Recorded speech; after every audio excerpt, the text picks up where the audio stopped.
first time that one of his heinous crimes would actually be connected to him. Rasmussen, now known as Larry Vanner, was sentenced to 15 years to life in prison in 2003, and he would never confess to any other crimes, and took many of his dark secrets to his stupid grave when he died of natural causes in prison in 2010. Which brings us to 2010's DNA breakthrough. So predict beautiful results every time. Keep on finishing with Minwax. Fuck you, Ed. Owning a species with 50,000.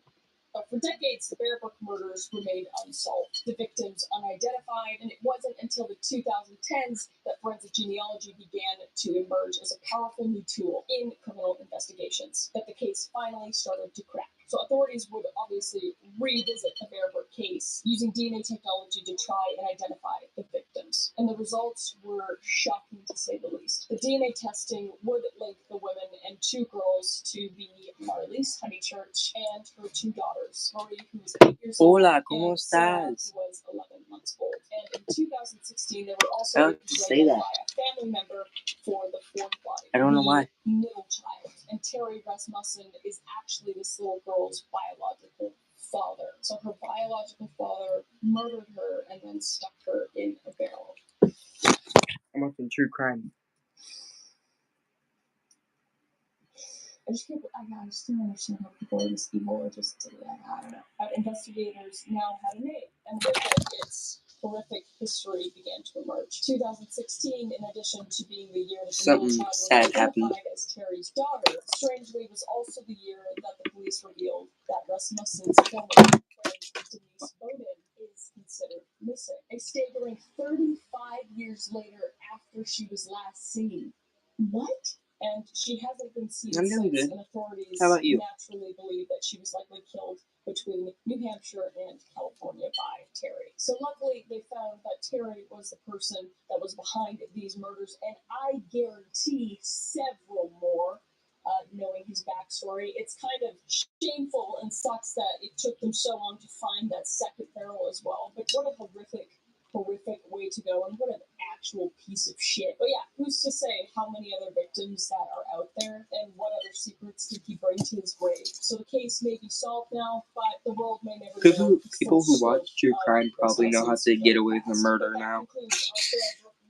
I don't watch it often, so I wouldn't know. The Golden State Killer.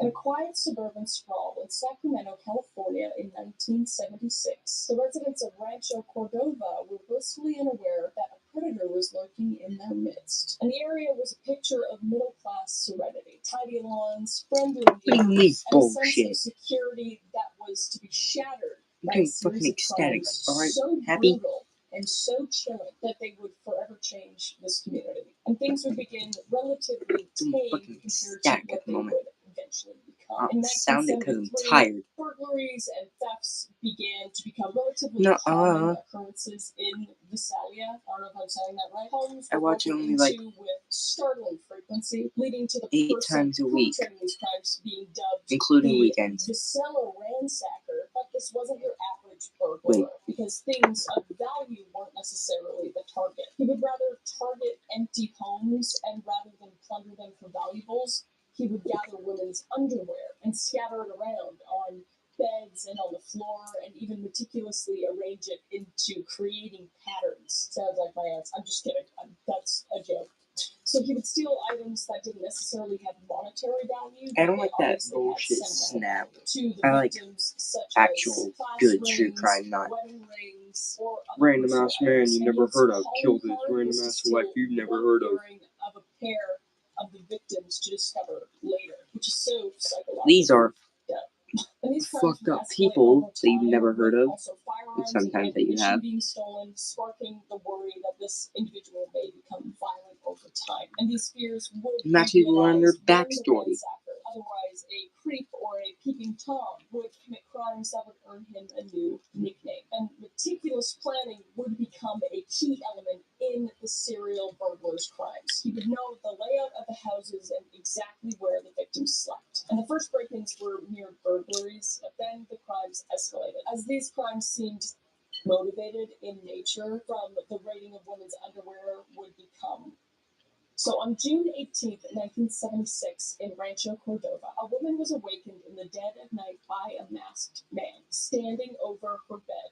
Terrifying. He was holding a flashlight in one hand, and the beam completely blinded her, and he would be holding a knife in the other. And the intruder, later dubbed the East Area, bound the woman and her husband with shoelaces, ransacked the house for valuables, and then, in his most terrifying act, he hit the woman repeatedly while her husband lay helplessly nearby. And this would be his modus operandi, or MO. The East Area was meticulous, often breaking into homes days before his attack to prepare for removing screens from windows, leaving ligatures under cushions, or unlocking doors to ensure easy entry when he did want to attack. And he would even call his victims before and after attacks to taunt them with chilling words that would haunt them for the rest of their lives. It was like a horror movie. So for over 2 years, the East Area terrorized the suburbs of Sacramento, striking complete fear into the hearts of residents. And he was ruthless.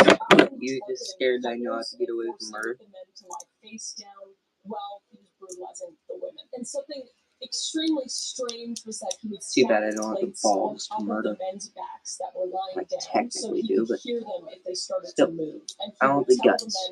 I do. Kill them But, both if he did. His attacks were calculated. I don't have the And his identity was a shadow that slipped through the fingers of law enforcement's time and time. I don't have the IQ level. By 1979, the East Area seemed to vanish out of thin air, leaving Sacramento in a state of uneasy relief, basically. But he hadn't stopped. He simply just moved south. And in Southern California, a new reign of terror would begin yet again, but with a different name. On October 1st, 1979, Dr. Robert Offerman and Dr. Deborah Manning were found brutally murdered in a home in Goleta near Santa Barbara. They had been bound with ligatures, just like the other victims from the East Area.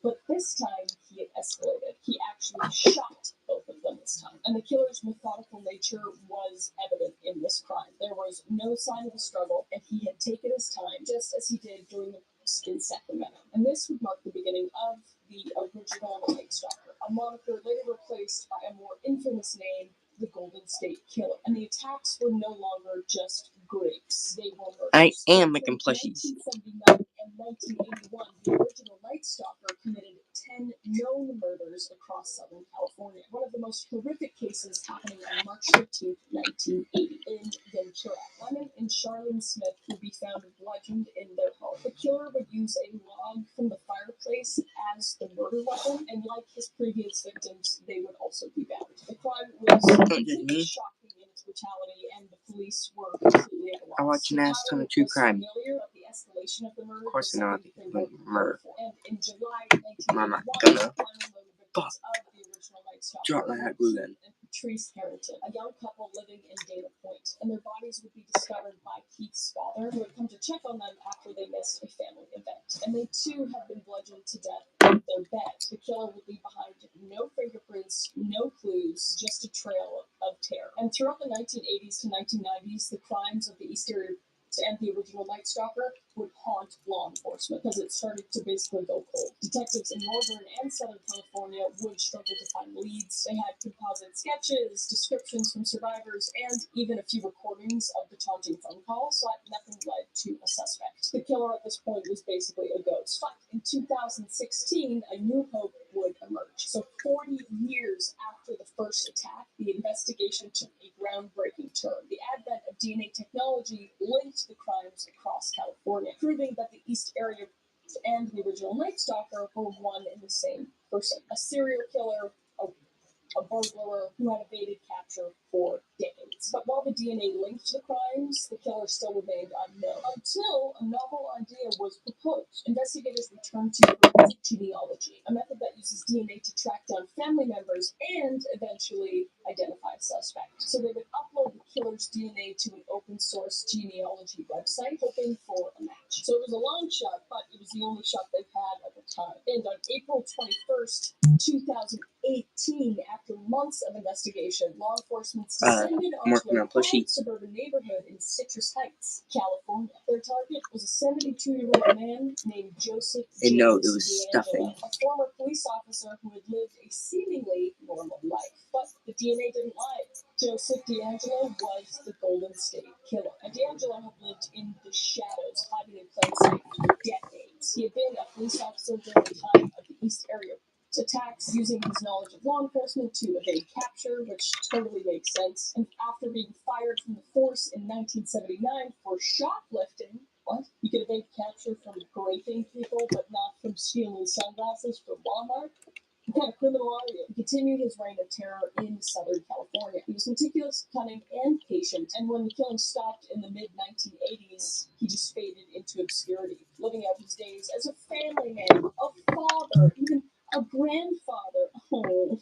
But the monster within clearly never went away. When investigators closed in on D'Angelo, he offered no resistance. He was quickly taken into custody, and the man who had terrorized Southern and Northern California for so many years was finally unmasked. And in the following days after his arrest, the public would learn of his dual life that he lived, a life filled with unspeakable violence hidden beneath a facade of normalcy. And in June 2020, Joseph James D'Angelo, the Golden State Killer, appeared in court to face charges against him. He would plead guilty to 13 counts of murder and numerous other crimes, sparing him from the death penalty, but ensuring that he would spend the rest of his life in prison without the possibility of parole. At the time of judgment and sentence, you will receive 11 consecutive life without the possibility of parole sentences, with 15 concurrent life sentences.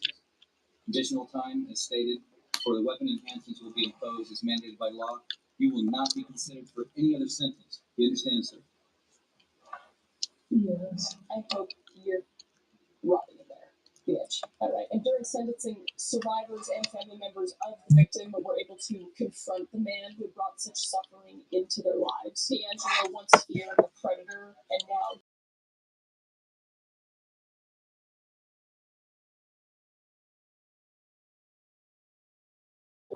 no apologies or explanations, just sitting there staring, just 30 yards staring at these people like an idiot. And in August 2020, he would be sentenced to life in prison without the possibility of parole. He would die behind bars, the same fate he had sentenced so many of his victims to in their final moments. And Joseph had a whole ass family during all of these crimes. He would have a wife named Sharon Marie Huddle. He would have 3 daughters, all born after his murder spree. It was honestly crazy that after committing all of these crimes, he was just ready to settle down and have a family like he did nothing wrong. Luckily, the capture of Joseph D'Angelo brought a sense of closure to those in Southern and Northern California, and especially to the families of the victims. And that brings us to our third and final serial killer, which is the Grim Sleeper. Los Angeles in the 1980s was a city caught in a storm of violence. The streets of South Central were rife with crime and poverty and the devastating effects of the crack cocaine epidemic. And in this chaotic environment, a predator emerged, one who would come to be known as the Grim Sleeper. He was a killer who stalked the most vulnerable, striking with a terrifying regularity before disappearing into the shadows, only to return years later to continue his brutal spree. And this story begins on August 10th, 1985. Everything bad happens in the 80s. Everything bad, everything terrible happens. Well, 60s, 70s, 80s. Bad time to be alive, alright? Bad time. The summer heat would bore down on South Central Los Angeles, and the city's underbelly was just teeming with danger. And on that night, Deborah Jackson, a 29-year-old cocktail waitress, was walking home from work when she encountered a man who offered her a ride. Never take that ride. Do not take that ride with a stranger, okay? No hitchhiking. Got it? Got it. No hitchhiking. And Deborah would obviously not know that this would be her last night alive. Her body would be found the next day in an alley in South Central, discarded like trash. And the photo is like absolutely heartbreaking. I'm not going to show it, but it's just awful. She had been shot 3 times in the chest by a 25 caliber gun, a small but very deadly weapon. And the killer would wrap the body in a trash bag before. Oh my god.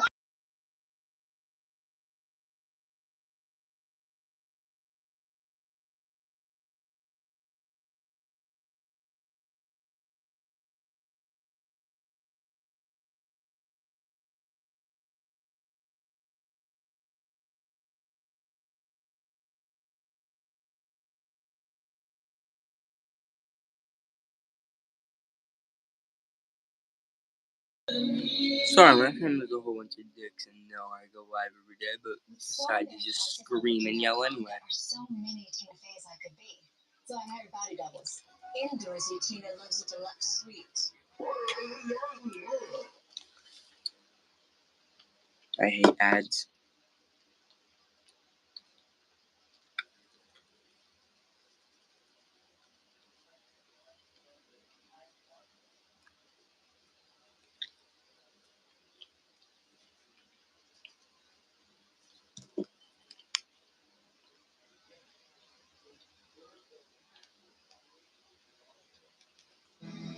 This was just the beginning of his killing sprees and would continue his sick and twisted killings. In the next few years saw a chilling pattern start to emerge. The grim sleeper hunted his victims with a cold and calculated precision. He targeted women, many of whom were workers or women that were struggling with addiction. Women society had largely forgotten about or didn't really even care about, which is awful. He would lure them into his car, often under the guise of offering them a small amount of money for services or just in general to help them out.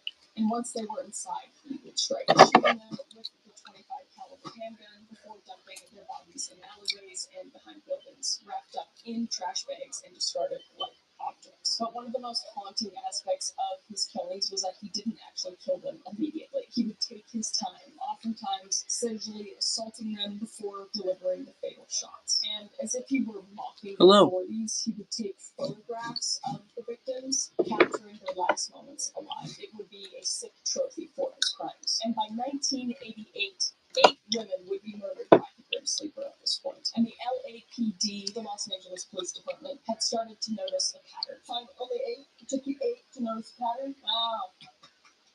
Great job. Resources would be stretched thin because the city was in a gripe of the crack epidemic at this point, and murders were rampant. So, I'll give them that. There was a lot of murdering going on at this point, but the Grim Sleeper had a specific MO that seems pretty obvious to me. So tensions between the community and law enforcement grew rapidly, with many members in the community feeling that the LAPD didn't really care because the victims were Black women living in poverty. And then in 1988, just as suddenly as the murders had started, the murders had stopped, and the killer had completely vanished, just leaving behind a trail of unsolved murders and a community living in complete fear. And for over a decade, the Grim Sleeper seemed to disappear. The murders completely stopped, and the case went completely cold. The LAPD basically had nothing to go off of.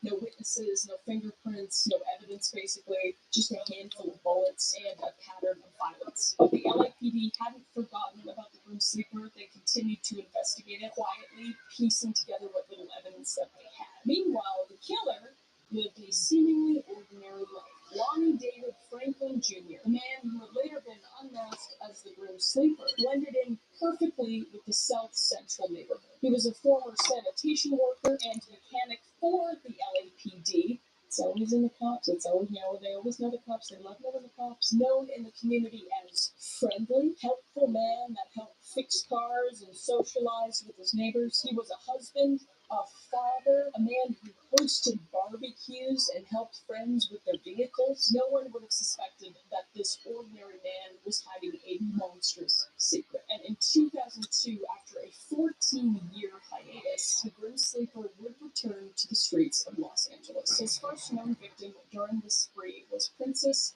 Bartholomew, an 18-year-old girl whose body was found in an alley on March 19th, 2002, and she had been strangled, which was a departure from his usual method of shooting his victims. But the signature of the trash bag and the location indicated that the killer had returned. And over the next 5 years, the Grim Sleeper would claim at least 3 more victims, each of them killed in a very similar fashion: strangled, shot, and discarded in a garbage bag. And the police were aware that the killer had possibly returned, but again, they had very little evidence to go off of. And the murders were happening so sporadically, and the killer was careful, leaving behind almost no trace, so it was very hard for the police to piece this together. But in 2007, the LAPD got a break in the case. A survivor would come forward, Anita Washington, a woman who had been attacked by the Grim Sleeper back in 1988, but had miraculously survived.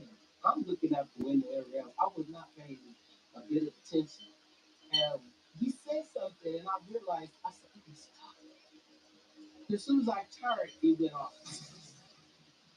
And I said, "You shot me?" Washington had been walking to a friend's house when she accepted a ride from a man in a rust-colored Ford Pinto. The man would shoot her in the chest and sexually assault her, and would also take pictures of her before pushing her out of the car, assuming that she was dead. But no, she's a badass, and she lived. And now she could provide a description to police of who the attacker was and the vehicle. Armed with this new information, the LAPD would launch and renew this investigation. They would revisit old evidence, re-examine the murders, and begin to consider the possibility that the Grim Sleeper was not a new killer, but the same one from the 1980s. And one of the key breakthroughs was when the LAPD used familial DNA, a technique that compares DNA from crime scenes to DNA from a relative of the suspect. And in 2010, investigators would match DNA from the crime scenes to a man named Christopher Franklin, who had been arrested for unrelated crimes. And Christopher obviously wasn't the Grim Sleeper, but his DNA was close enough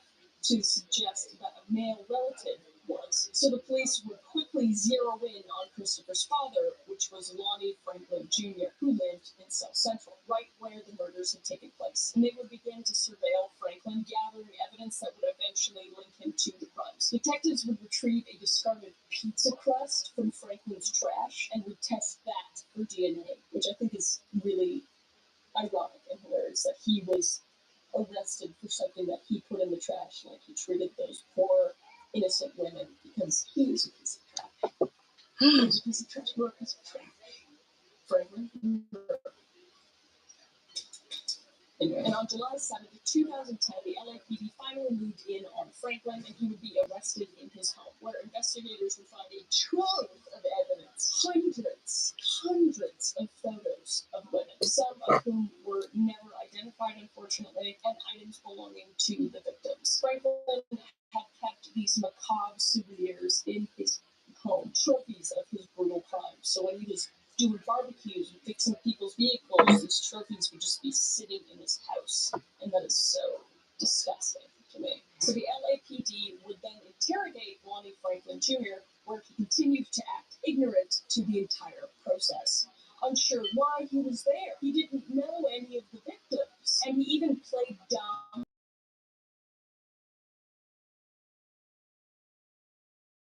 whole interview process where he begins to get silent and detectives realize he's beginning to understand that he's been caught. Any explanation?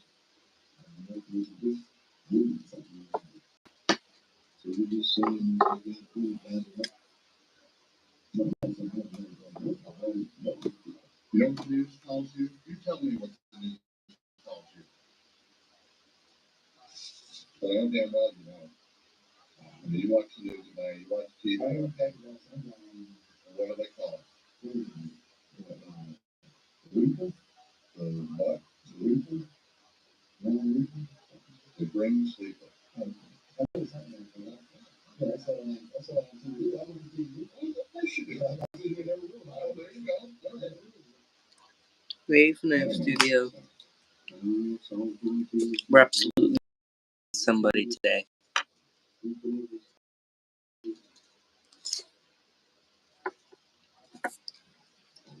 Micah has not been doing good. So Lonnie Franklin Jr. would be charged with 10 counts of murder and 1 count of attempted murder. And during the trial, the prosecution painted a chilling picture of a man who preyed on vulnerable women for decades, only to disappear into the fabric of everyday life. And the evidence was absolutely overwhelming. The DNA, the photographs, the testimonies of survivors, and the jury found Franklin guilty on all counts, thank God. And on June 16th, Lonnie Franklin Jr. was sentenced to death for his crimes. The man who eluded justice for so long, who had brought so much pain and fear to the streets of South Central, was finally held accountable. And the news of the death of Lonnie Franklin Jr. can hopefully give the victims and the families closure for the passing of their killer. Franklin died on what was California's death row at San Quentin State Prison, cause unknown, though there were no signs of trauma. With a moratorium on executions in California, it was unclear if the death sentence would ever have been carried out. In conclusion, for decades, these killers led double lives, maintaining their veneer of normalcy while their heinous crimes remained unsolved. Take Joseph James D'Angelo, the Golden State Killer, for example. After his brutal reign of terror, he quietly his life as a husband, father, and grandfather, even working as a mechanic. His ability to evade capture for so long allowed him to settle down into a routine, almost as if his crimes were a phase of his life. It was just a phase, similar to Terry Rasmussen, I don't think the man behind the Bearbrick murders managed to drift across the country to various aliases, starting new relationships, and the decades he spent undetected allowed him to continue his crimes, moving from state to state and leaving destruction in his wake. And Ronnie Franklin Jr., the Grim Sleeper, almost this disturbing truth. After his initial spree in the 1980s, he went dormant for over a decade, living as a trusted neighbor and father, during this time continuing to blend in and hiding behind the guise of an ordinary life, all while knowing that he had taken the lives of so many innocent women. These men show that getting away with murder for decades can often mean living out the rest of one's life relatively undisturbed. While they may have looked over their shoulders, the lack of immediate consequences allowed them to integrate back into society, and their monstrous acts hidden behind the facade of normalcy. It was only when modern forensic techniques finally caught up with them that their hidden lives became exposed. But by then, they had lived years, even decades, with the freedom their victims never had. And we recently covered the Zodiac Killer. If you haven't watched that video, go check it out here. It was a really interesting case, obviously not completely solved at this point, but I feel like we're really closing in on that. I say we isn't, it's me, it's not. But I'm interested to see where that goes. But these killers, including the Zodiac Killer, illustrate how someone can commit horrific acts and seemingly just blend back into society, escaping justice for years. And their stories highlight the disturbing reality of that. Until caught, these individuals might live among us. And it's a haunting reminder that evil can lurk in plain sight, even in our neighborhoods where we call home. So be safe out there, all right? Again, I do these videos because I just want to put in that little paranoia in the back of your head. All right, everyone should be scared all the time. But there's freaks out there, man. There's freaks. Keep safe. Keep you safe. Keep your kids safe. If you have kids, keep your family safe. All that. But I hope you enjoyed this 3-part series. I know it was a bit longer, but I really enjoyed deep diving on these cases. I love the fact that these guys got caught and that we're all dead. I'm pretty sure they're all dead, pretty much. Either way, they're gonna die behind bars and robbing, which is awesome. But until then, I will see your beautiful face in the next video. Alright? Bye.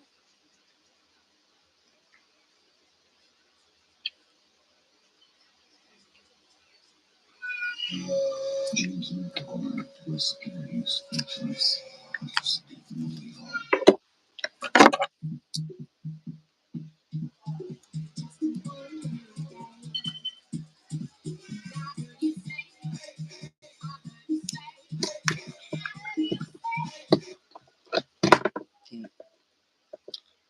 Hey, Daddy, I smacked these hoes. Daddy, my cat piano is broken. Teach me. One.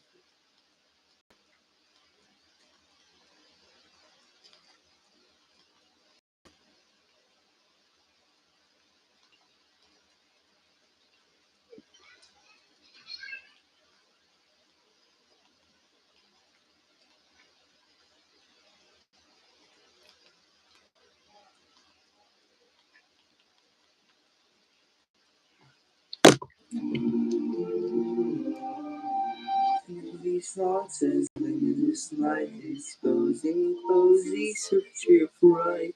These organs, this decimal. Minor, how do you plead in your testimony absurd? In this body, raise your right hand. For your honor, may I explain it? My brain has claimed its glory over me. I have a good heart, beaten saint, and them to the infirmary. Never stumbled down. I got a notification. Hold up.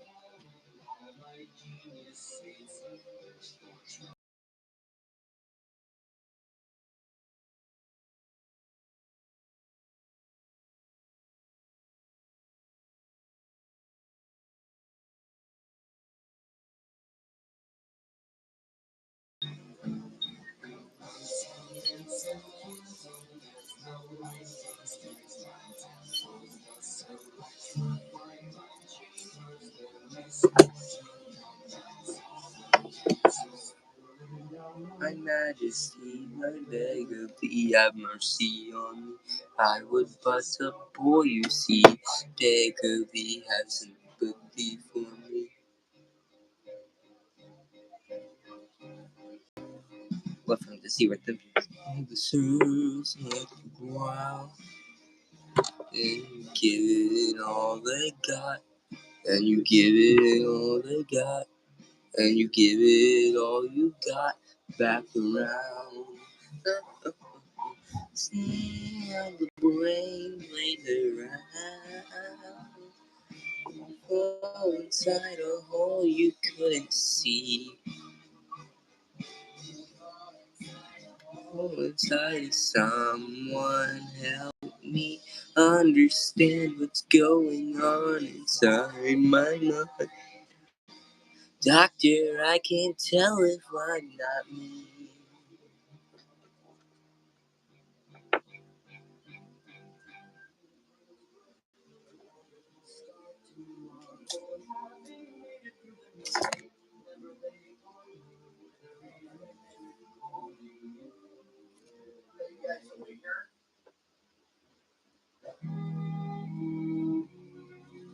I might get copyrighted. Yikes. Can't run the air fryer.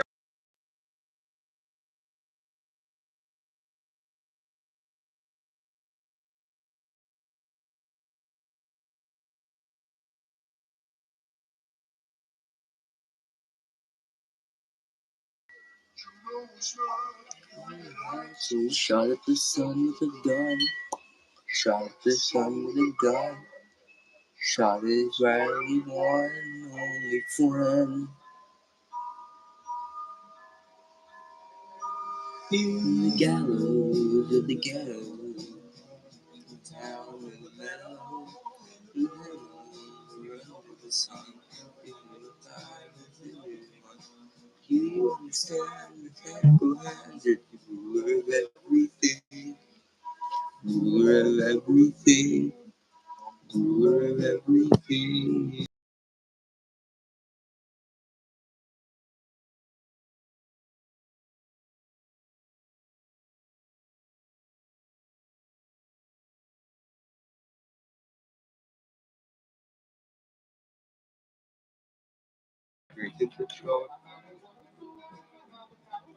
Secret said me for being egocentric, equal patterns into the wall.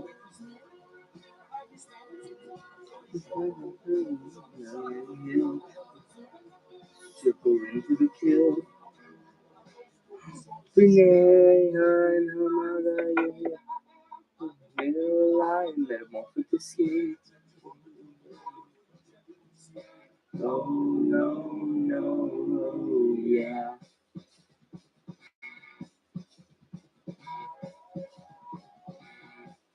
Let's start this song over. It's a good song. I'll try my best to sing all of it.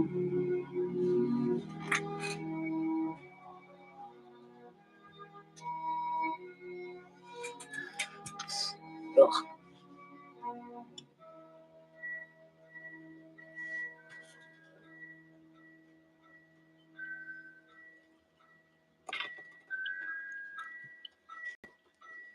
You know it's mad to hear how you shot at the sun with a gun. Shot at the sun with a gun. Shot is why we won in the end. The gallows of the ghettos, under the meadow, the hills are over the sun. Do you understand? Ruler of everything, ruler of everything.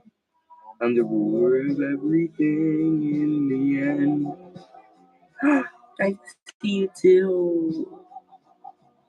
Do you like how I dance? I got zirconium pants. You're not just looking into a tree. Do you like how I walk? Do you like how I talk? Do you like how my face is in every digital? A wonderful wife, I have a wonderful job. She criticizes me for being egocentric. Practice your mannerisms into the wall. If the mirror is clear, I'll be standing so tall. I was observing the birds circling for the kill. You're making me cry, this is the way that I am. I'm living a lie, and then I'm off with this skin. I can't sing that. Oh no, no, oh yeah.